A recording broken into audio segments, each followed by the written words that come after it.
I would like to thank one of my beginner subscribers. She was with me from the absolute beginning of my channel, and she was asking a question, and this video is to answer it.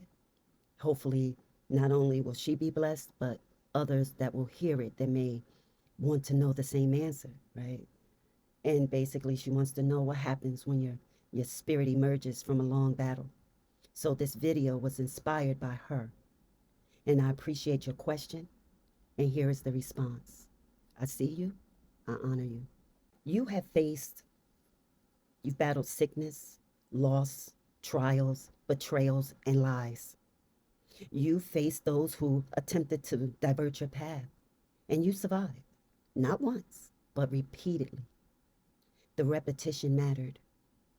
When events return again and again, the nervous system adapts. Vigilance becomes the default posture. You begin to expect the blow before it lands, and often it does. So you stayed alert, you stayed ready, you stayed responsible. Over time, responsibility expanded until it covered everyone but you.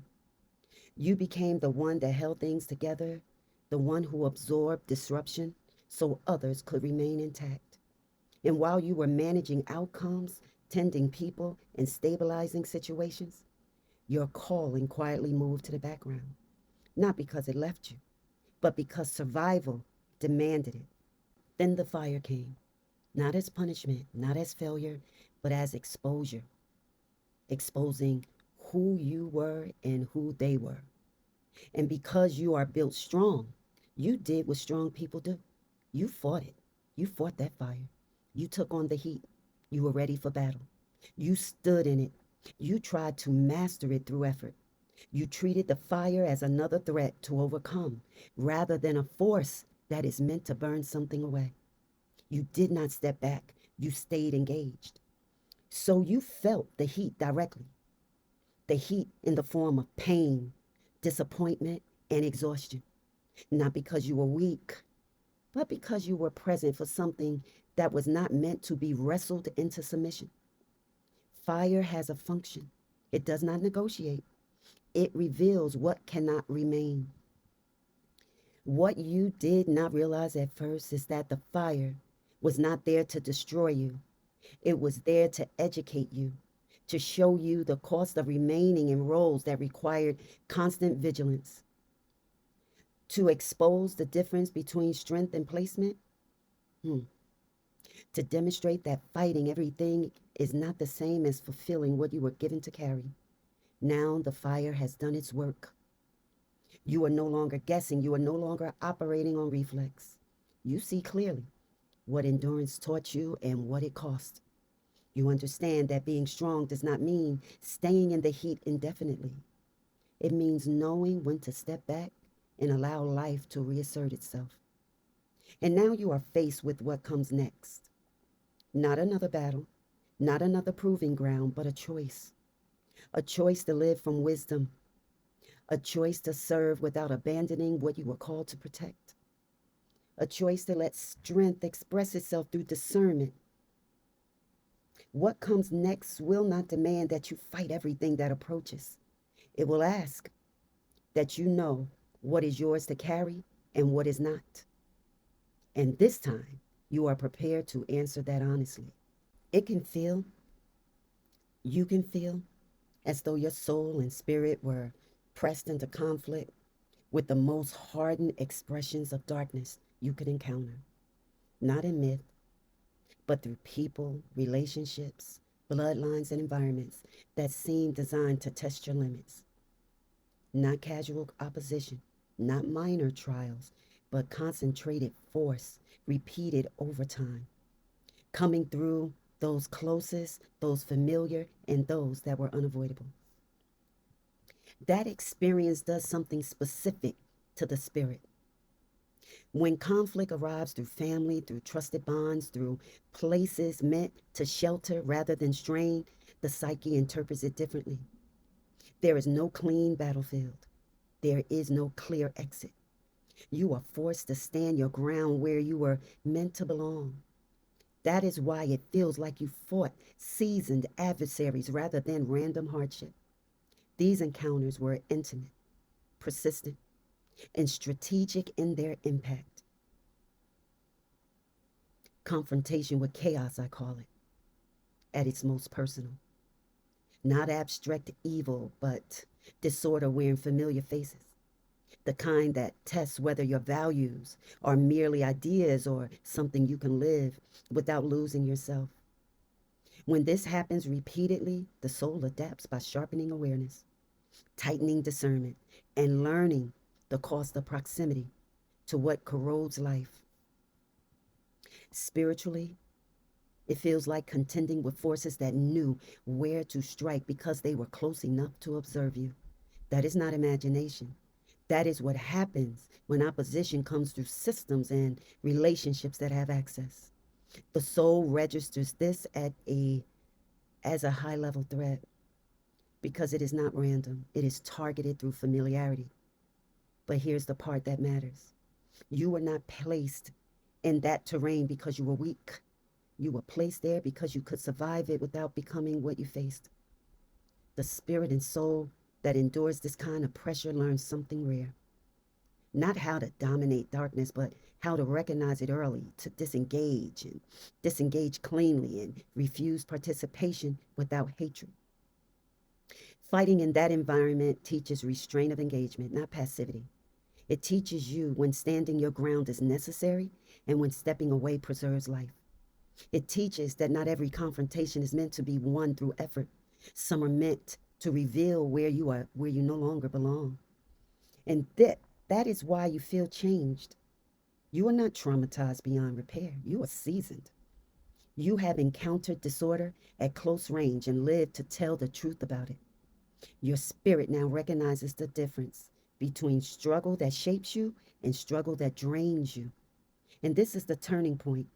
You are no longer here to fight the strongest expressions of darkness through endurance alone. You are here to live from what you learned, choosing placement over proximity, wisdom over constant engagement, and truth over familiarity. And that is not retreat, that is your new emergence. There were false friends who smiled while undermining you, connections that looked aligned on the surface but quietly worked against your well being, workplaces where integrity was spoken about but not practiced, authority figures who used access instead of guidance, and the environments that could have marked you in ways that lasted far longer than the season itself. Those situations were long. They were long and they were dangerous because they did not arrive openly and they erode the spirit slowly. That's what they're meant to do. They ask you to adapt to what should never have been normal. Over time, they can alter how a person trusts, how a person relates, how a person understands themselves in the world. And that is how people become permanently altered, not through one event, but through repeated exposure over long periods of time. And yet, here you are. Your spirit did not become cynical. Your soul did not harden to bitterness. You did not internalize the distortion as identity. That matters more than surviving the events themselves. Many people escape the situation but carry it inside them for life. You did not. You learned to see without becoming suspicious. You learned to set limits without losing compassion. You learned to disengage without hatred. And that is not accidental. That is the mark of someone who passed through corrupt environments without being shaped by them. You retain your core orientation toward what is true and life giving. In spiritual terms, you came through refinement without losing your essence, without using that word. You are intact where it counts. Those places could have altered how you love, how you trust, how you believe. They did not. They tested your discernment, not your worth. They revealed what does not deserve proximity, not what is wrong with you. So now, when you stand where you are, you do so whole, not untouched, but uncorrupted. Your soul knows what to avoid. Your spirit knows when to step back. and both remain capable of connection that is real, and that is not luck. That is survival with wisdom. When a spirit comes out of a long season of turmoil that felt endless, it does not rush forward. It does not leap into renewal or immediately trust calm. The first thing that happens is orientation. The spirit slowly realizes that the threat pattern has ended. Now, this realization does not arrive as relief at first, it arrives as disbelief. The spirit keeps listening for the next blow because it learned over time that peace was temporary. So the spirit moves carefully. It begins by releasing vigilance in small increments, not all at once, and it tests safety through stillness. It notices that nothing collapses when it rests.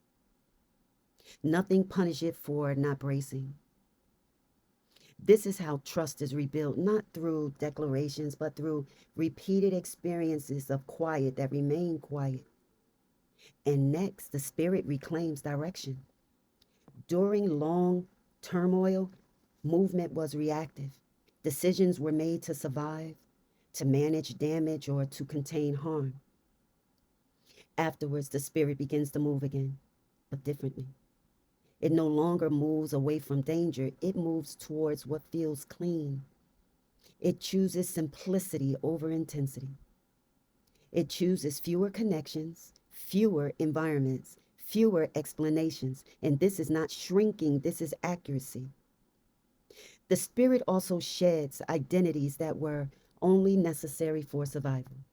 It no longer needs to be the strong one, the fixer, the one who holds everything together. Those roles were adopted to endure chaos, not to define a life. Letting them go can feel unsettling at first. There is a strange quiet when you are no longer needed in the same way. But the quiet is more fertile. It is fertile. It allows the spirit to discover who it is without the pressure and allow fruit to grow from its fertile ground. Emotionally, the spirit becomes less reactive and more selective. Things that once triggered immediate response now pass through without attachment. Not because the spirit has gone numb, but because it no longer confuses stimulation with meaning. It understands that everything requires engagement. Peace becomes something it protects and not something it waits for permission to feel. Spiritually, something profound settles. The spirit no longer argues with reality. It accepts endings without dramatizing them. It recognizes when something has finished and allows it to remain finished. Faith becomes quieter but deeper. It is no longer expressed through endurance, but through alignment between your inner signals and your outer choices. And most importantly, the spirit learns timing. After endless turmoil, there is a temptation to rush into rebuilding to make up for lost time. But a seasoned spirit knows better. It allows life to come to it. It responds instead of pursuing. It listens instead of proving. Movement becomes intentional rather than compulsive. So, how does the spirit move on? Not by forgetting what happened, not by minimizing the cost, but by refusing to live as if the storm is still overhead when the sky has cleared. The spirit moves forward quietly, carrying wisdom instead of vigilance. It chooses environments that do not require constant defense. It allows joy without suspicion. It rests without apology. And in doing so, it does not just survive the past, it finally lives beyond it. Living beyond a long season of turmoil does not mean pretending it never happened, and it does not mean constantly revisiting it either. It means your inner life is no longer organized around what hurts you. In lived terms, first, the spirit stops orienting itself around threat. During long turmoil, much of your inner movement was shaped by anticipation. What might go wrong, what might turn, what might be demanded next. Living beyond it means your attention is no longer pulled forward by that anticipation. You begin to notice that your thoughts return to the present on their own. You are no longer scanning. You are inhabiting your life again. Second, the spirit chooses environments that do not require constant management. You no longer feel drawn to places where you must explain yourself, defend your intentions, or prove your value.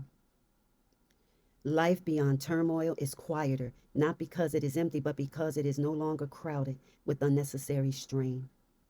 You recognize quickly you cost when something will cost too much, and you step away early without inner debate. Third, the spirit relates differently. You no longer build bonds to fill a hollow place or to stabilize other people. Connection becomes mutual rather than compensatory. Compensate.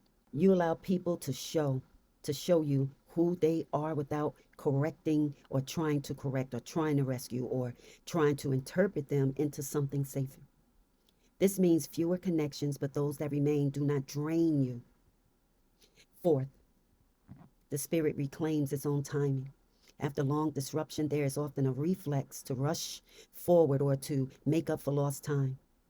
Living beyond it means you no longer hurry yourself emotionally or spiritually. You let interest return naturally.